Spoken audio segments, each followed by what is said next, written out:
ጤና ይስጥልኝ የተወደዳችሁ የኢትዮ ፎረም ቤተሰቦች እንደምን ቆያችሁ?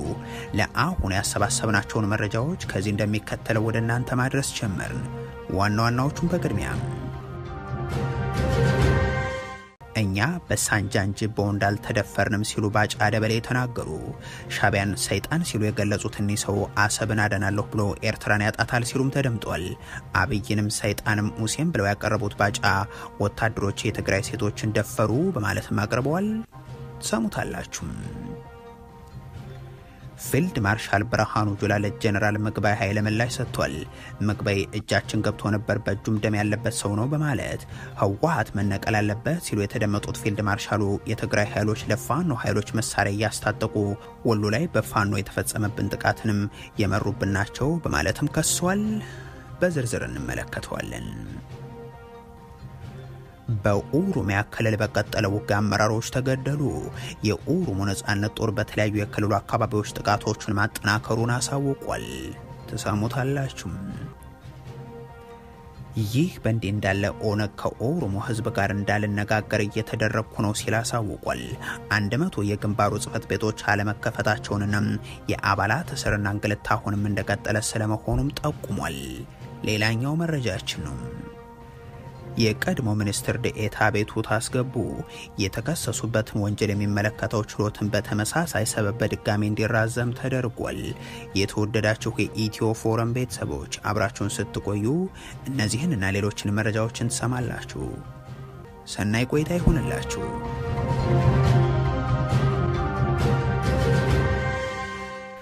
ፊልድ ማርሻል ብርሃኑ ጁላ ለጀነራል ምግባይ ኃይለ ምላሽ ሰጥቷል። ምግባይ እጃችን ገብቶ ነበር በእጁ ደም ያለበት ሰው ነው ብለዋል። ህወሓት መነቀል አለበት ያሉት ፊልድ ማርሻሉ የትግራይ ኃይሎች ለፋኖ ታጣቂዎች መሳሪያ እያስታጠቁ ነው፣ ወሎ ላይ የተፈጸመውን የፋኖ ጥቃት የመራው ህወሓት ነው በማለትም ክስ አቅርቧል። ፊልድ ማርሻል ብርሃኑ ጁላን ከ10 አለቃነት አንስተው አሁን ላሉበት ማዕረግ እንዲበቁ ምክንያት ናቸው ከሚባሉ የቀድሞ አለቆቻቸው መካከል አንዱ የሆኑት ጀነራል ምግባይ ኃይለ ላይ ያተኮረ ዘለግ ያለ ማብራሪያ ሰጥቷል።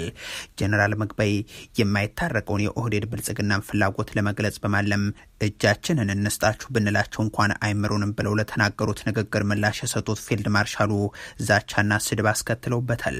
ጀነራል ምግባይ ኃይለ እጃችን ገብቶ ነበር ሲሉም ተደምጧል።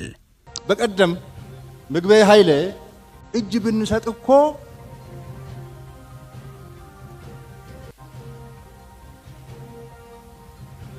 አይምሩንም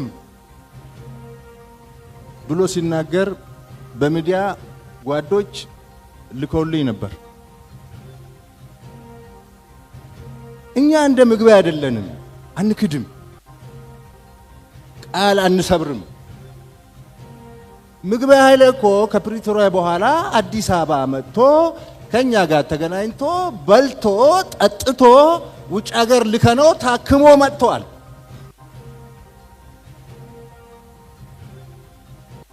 እንደ ምግባይ ቂም የምንይዝ ቢሆን ኖሮ እንደ ምግባይ ካዲ ብንሆን ኖሮ እጃችን ገብቶ ነበር። ከምርኮኝነት ወደ ምክትል ኤታማዦር ሹምነት ያደጉት በነ ጀነራል ምግባይ ኃይለ በተደረገላቸው ምህረትና ትብብር እንደነበር ያላነሱት ፊልድ ማርሻል ብርሃኑ ጁላም ስለ እጅ መስጠትና መካካድ እያነሱ የትግራዩን መኮንን በካዲነት ከሷል። ከግማሽ ሚሊዮን በላይ ሰራዊት በጥቂት ዓመታት ውስጥ እንዳስጨረሱ የሚዘገብላቸውናም በሚሊዮን ዜጎች ነፍስ መጥፋት በዓለም አቀፍ ሕግ ተቋማት ጭምር ሲከሰሱ የሚሰሙት ብርሃኑ ጁላም የቀድሞ አለቃቸውና ተፋላሚያቸው ምግባይ ኃይለን በእጁ ደም አለበትም ብለዋል። ምግባይ እጅ ቢሰጥ አምሩንም ማለት አይችልም። ወጣቶችን ያስጨረሰ ሰው ነው። ደም እጁ ላይ ያለበት ሰው ነው። እኛም በዚህ መክሰስ አይችልም። ምግባይ ኃይለ አዲስ አበባ መጥቶ ይሄ ጦርነት መብቃቱ ፕሪቶሪያ መፈረሙ ደስ ብሎኛል እኮ ለኔ። ፊልድ ማርሻሉ ከዚህ በፊት በመከላከያቸው በኩል ባወጡት መግለጫ ጀነራል ምግባይ ኃይለ በአማራ ክልል በአንድ ጊዜ በ6 ዞኖች ላይ ያሉ የፋኖ ኃይሎችን አደራጅቶ ወጋን ማለታቸው አይዘነጋም። ይህንን መግለጫ ካወጡ ከወራት በኋላ በሰሜን ወሎ 2 ክፍለ ጦሮቻቸውን ያጡበትን የፋኖ ኃይሎችን ጥቃት ባሳለፍነው መስከረም ወር አጋማሽ ማስተናገዳቸውም እንደዚሁ። ይህንን ተከትሎም የአገዛዙ የሚዲያ ሰራዊት ፋኖና ወያኔ ተቀናጁብን እያለ ሲተክዝ ቢሰነበትም የመንግስት ከፍተኛ ኃላፊዎች ግን በጉዳዩ በጉዳዩ ላይ አስተያየትን ብዛም ሲሰጡ አልተሰሙም ነበር።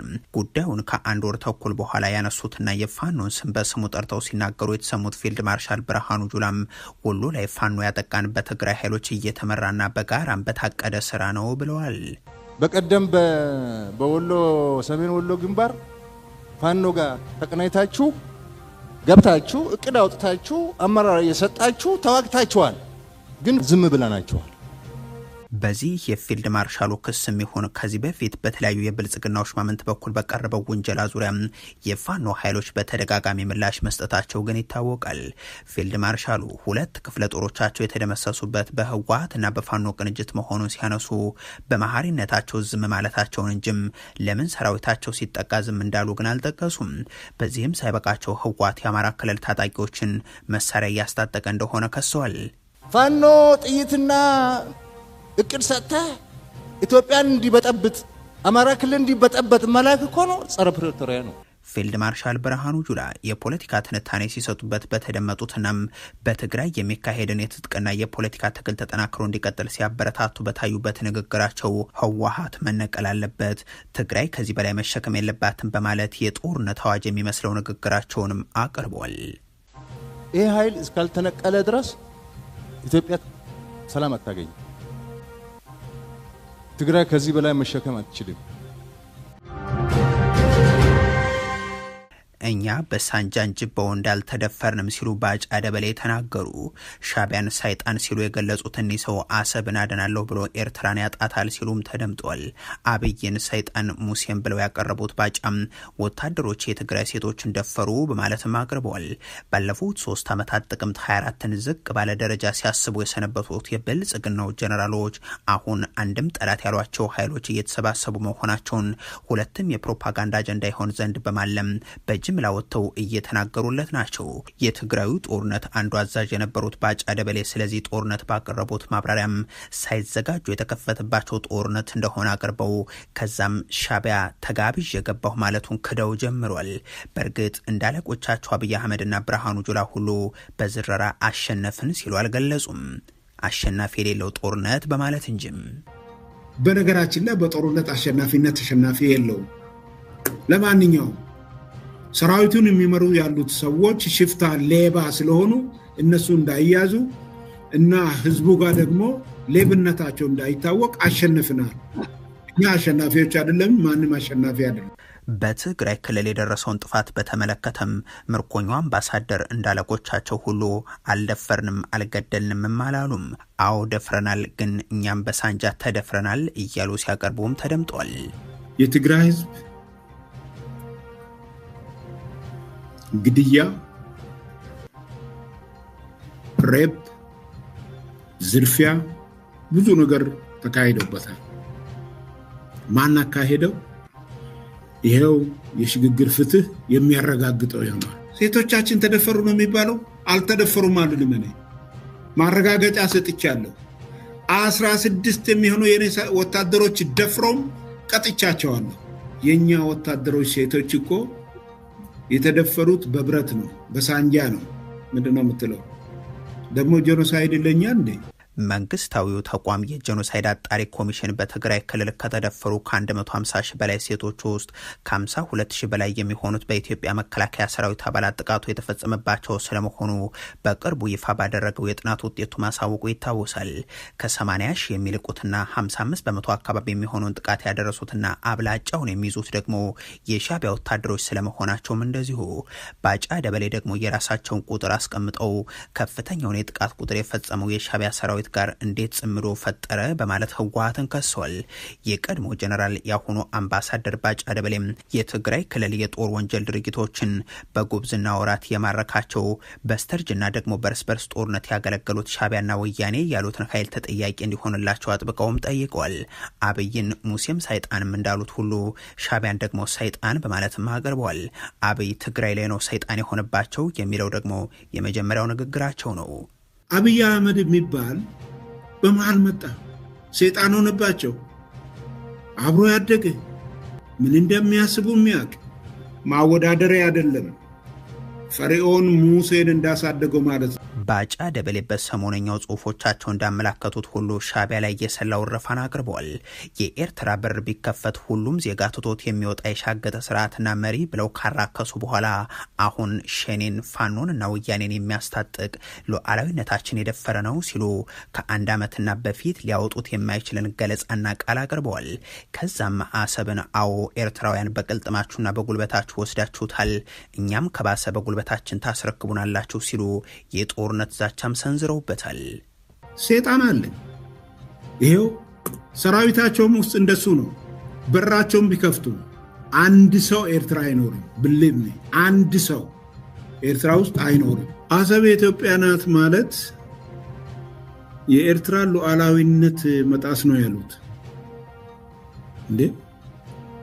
የኤርትራ መንግስት እኮ አንድ ጥያቄ ልጠይቃቸው። የሰው አፍንጫ የመታ አፍንጫዬን አትምታ አለ እንዴ? የኢትዮጵያ ሉዓላዊነት ደፍረ ያንተ ሉዓላዊነት የት ነው ያለው? አሰብ የኛ ነው አይደለም? አሁን ጥያቄው እንዴት ነው የምንመልሰው ነው። ስለዚህ አዎ በጉልበት ነው የወሰዳችሁት። በጉልበት የወሰዳችሁትን በጉልበት ይመለሳል ክፉ ከመጣ። ባጫ ደበሌ ኢሳያስን አሰብን አደናለሁ ብሎ ኤርትራን የሚያጣ ይሆናል ሲሉም ቀጥሏል። ከሰሞኑ ሻዕቢያ በትግራዩ ጦርነት ወቅት ያዛቸው የነበሩት ለባጫ ደበሌም ለብርሃኑ ጁላ ምላሽ ሰጥቶ እንደነበር መዘገባችንም የሚታወስ ነው። በኦሮሚያ ክልል በቀጠለው አመራሮች ተገደሉ። የኦሮሞ ነጻነት ጦር በተለያዩ የክልሉ አካባቢዎች ጥቃቶችን ማጠናከሩን ማሳውቋል። እምብዛም የማይነገርለት የሀገሪቱ መሪዎችም ከትግራይ በላይ ሆነው ወለጋን የጨፈጨፍ ነው በማለት በኩራት የሚገልጹለት ከ6 ዓመታት በላይ የተሻገረው የክልሉ ጦርነት አሁንም እንደቀጠለ ይገኛል። በዚህ ውጊያ የአካባቢ አመራሮች በተደጋጋሚ ለግድያ እየተጋለጡም ናቸው። በክልሉ ሰሜን ሸዋ ዞን ያያ ጉለሌ ወረዳም የብልጽግና ፓርቲ የፖለቲካ አደረጃጀት ዘርፍ ኃላፊ የሆኑት ክንፉ ነጋሹን ጨምሮም 4 የቀበሌ አመራሮች አሊ ዴራ በተባለ ቀበሌም ከትናንት በስቲያ በኦሮሞ ነጻነት ሰራዊት መገደላቸው ተሰምቷል። በጥቃቱ ለጊዜው ቁጥራቸው በውል ያልታወቁ የመከላከያ የፖሊስና የሚሊሻ አባላት ጭምር እንደተገደሉም ታውቋል። ታጣቂዎቹ 3 የቀበሌ አመራሮችን አፍነው መውሰዳቸውንም ይፋ አድርጓል። የኦሮሞ ነጻነት ጦር አባላት ከምንጊዜውም በበለጠ ቁጥራቸው ከፍተኛ ነበር በሚልም በስፍራው የነበረውን የተኩስ ልውውጥ የአካባቢው ነዋሪዎች ይገልጹታል። የኦሮሞ ነጻነት ጦር ባለፈው ተከታታይ ቀናት በክልሉ በርካታ ስፍራዎች ላይ ጥቃቶችን ማድረሱን፣ ውጊያዎችን መከናወናቸውን ይገልጻል። በደቡብ ምዕራብ ሸዋ ዞን ቶሌ ወረዳ የደረሰውን በቀዳሚነት የሚጠቀስ ይሆናል። በምዕራብ ሸዋ ዞን ሚዳቀኝ ወረዳ በርካታ የሚሊሻ አባላት ለሞትና ለምርኮ የተዳረጉበት ደግሞ ሁለተኛው አብነት። ከ2 ቀናት በፊት በሸገር ሲቲ ሱሉልታ ወረዳም ሞይገጆ በተባለ ስፍራ የተወሰኑ ሰዎች ለጉዳት የተዳረጉበት ጥቃትም የሚጠቀስ ነው። ይህ በእንዲህ እንዳለ ኦነግ ከኦሮሞ ህዝብ ጋር እንዳልነጋገር እየተደረግኩ ነው ሲል አሳወቀም። 120 የግንባሩ ጽህፈት ቤቶች አለመከፈታቸውንና የአባላቱ እስራትና እንግልት አሁንም እንደቀጠለ ስለመሆኑም ገልጿል። የኦሮሞ ነጻነት ግንባር የኢትዮጵያ የፖለቲካ ምህዳር መጥበብ በድርጅቱ ስራ ላይ ብርቱ ተግዳሮት እየደቀነበት ስለመሆኑ ገልጾ አመራሮቹ ያደረጉትን ውይይት በተመለከተ ያቋም መግለጫ አውጥቷል። ኦነግ ለቀጣዩ ምርጫ የሚያደርገው ዝግጅትን ጨምሮ ግንባሩ ያለበትን ወቅታዊ ሁኔታ መገምገሙን የህዝብ ግንኙነት ኃላፊው ይናገራሉ። መንግስት በክልሉ ሰላም እንዲረጋገጥና ለቀጣዩ ሀገራዊ ምርጫ አስቻይ ሁኔታዎችን እንዲፈጥርም ኃላፊው ይጠይቃሉ። የኦሮሞ ህዝብ በክልሉ ውስጥም ሆነ ክልሉ ከአማራና ከሶማሌ ክልሎች ጋር በሚያዋስኑት አካባቢዎች የተፈጸሙ ግድያዎችና ህዝቡን ለእንግልት የዳረጉ ጉዳዮችን እናወግዛለን ያለው የኦነግ መግለጫም የግንባሩ ሁነኛ ሰው የነበሩት አቶ በቴ ኡርጌሳ ግድያን ጨምሮ በክልሉ በተለያዩ ጊዜያት የተፈጸሙ ጥቃቶች በገለልተኛ ወገን ተጣርተው የክልሉ ሰላም መረጋገጥ የሚያስችል እርምጃ እንዲወሰድባቸውም ጠይቋል። በሀገሪቱ የፖለቲካ ምህዳር በመጥበቡ ድርጅታዊ ስራን ለመስራት ችግር ገጥሞኛል ያለው ኦነግ ከህዝቡ ጋር ተገናኝቼ ለመምከር የሚያስችል ሁኔታ ውስጥ አይደለሁም ይላል። ድርጅቱ አሁንም የግንባሩ ጽህፈት ቤቶች አለመከፈታቸውንና የአባላት እስርና እንግልት እየቀጠለ ስለመሆኑም ጠቁሟል። ተጠቅሟል። የድርጅቱ አመራር በህዝቡ መሀል እየሄደ ድርጅታዊ ስራ እንደዚሁም የትግሉን ዓላማና አካሄድ ህዝቡን ማወያየት ባልቻለበት አስቸጋሪ ሁኔታ ውስጥ ነው የሚገኘው። በቅርቡ የተከፈተው የድርጅታችን ቢሮ ውስጥ ነን። ይችን ይዘን ነው የተሻለ ምህዳሩ እንዲከፈትልንና በተዋረድ ያሉ ከ120 በላይ ቢሮዎቻችን ተመልሰው እንዲሰሩ ስንጠይቅ የነበረው አሁንም እየጠየቅን ያለነው ሲልም ነው የገለጸው። የግንባሩ አመራር በህዝቡ ውስጥ መንቀሳቀስ እንዳልተቻለ የተናገሩ ሲሆን አሁንም ድረስ 120 በላይ የሚሆኑ ጽህፈት ቤቶችም ዝግ ስለመሆናቸው አረጋግጠዋል። የቀድሞ ሚኒስትር ዴኤታ ቤቱታ አስገቡ። የተከሰሱበትን ወንጀል የሚመለከተው ችሎትን በተመሳሳይ ሰበብ በድጋሚ እንዲራዘም ተደርጓል። ለ2 ወራት እረፍት ላይ የነበረው ፍርድ ቤቱ አንድ ሰው ቸግሮት ችሎቱን ቀጥሯል። አብይ አህመድን በሰው ደም የሚጫወቱ አረመኔ ናቸው በማለት ከገለጹ በኋላ ለተደጋጋሚ እስር የተዳረጉት የቀድሞ የሰላም ሚኒስትር ዴኤታ ታዬ ደንዳም በ2 ሳምንታት ውስጥ 2 ጊዜ ፍርድ ቤት ቀርበው በተመሳሳይ መንገድ ችሎቱ ሳይሰየምላቸው ቀርቷል። አቶ ታዬ ባሳለፍነው ዓመት መጨረሻ ጉዳያቸው ወደ 2018 ጥቅምት 13 እንዲሻገር ተቀጥሮ የነበረው በተከሰሱበት ወንጀል ላይ ውሳኔ ለመስጠት ነበር። ይሁን እንጂ ረጅም ጊዜን የወሰደው ችሎት ሶስተኛው ዳኛ አልተሰየሙም በሚል ባለፈው ጥቅምት 13 ከማረሚያ ቤት ወደ ፍርድ ቤት የቀረቡትን ታዬ ደንዳን ሳይዳኝ ቀርቷል። ተለዋጭ ቀጠሮም ለጥቅምት 24 ሰጥቶ ነበር። ይሁን እንጂ በዚህ ወቅትም ተመሳሳይ ምክንያት ቀርበው ታዬ ደንዳ ጉዳያቸው ሳይታይ ቀርቷል። ሶስተኛ ዳኛ አልተሟላም በሚል ምክንያት በተደጋጋሚ እንዳይታይ የተደረገው የታዬ ደንዳ ችሎት የተያዘው በህገ መንግስቱ ከፍተኛ ፍርድ ቤትም ነው።